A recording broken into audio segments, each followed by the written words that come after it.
नमस्कार। বিশ্ব নিউজ 24/7 का हर दर्शकों को सादर प्रणाम, जोहार, सलाम। दर्शक, प्रधानमंत्री नरेंद्र मोदी ने 15 अगस्त को स्वतंत्रता दिवस के मौके पर लाल किले की प्राचीर से देश की एक नई रक्षा प्रणाली सुदर्शन चक्र की घोषणा की थी। इसके तहत दुश्मनों के हवाई हमले से सिर्फ बचाव ही नहीं होगा बल्कि हिटबैक भी किया जाएगा। अब खबर है कि भारत का इस प्रोजेक्ट में रूस साझेदारी कर सकता है। रूस के सीनियर डिप्लोमेट रोमन बाबुस्किन ने कहा कि रूस को उम्मीद है कि भारत की सुदर्शन चक्र डिफेंस सिस्टम का विकास और उन्नति में रूसी उपकरण शामिल होंगे।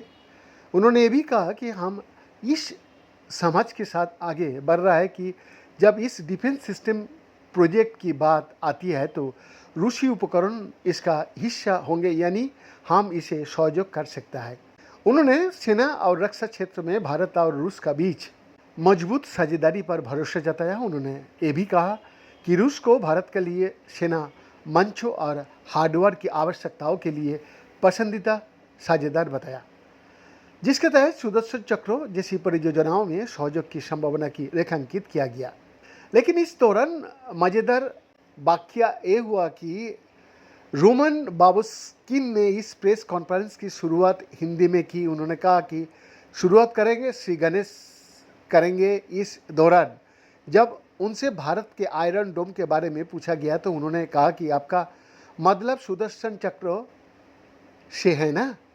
बाबुस्किन ने रिपोर्टर से कहा कि वो हिंदी में बेहतर जवाब दे सकता है। सुदर्शन चक्र।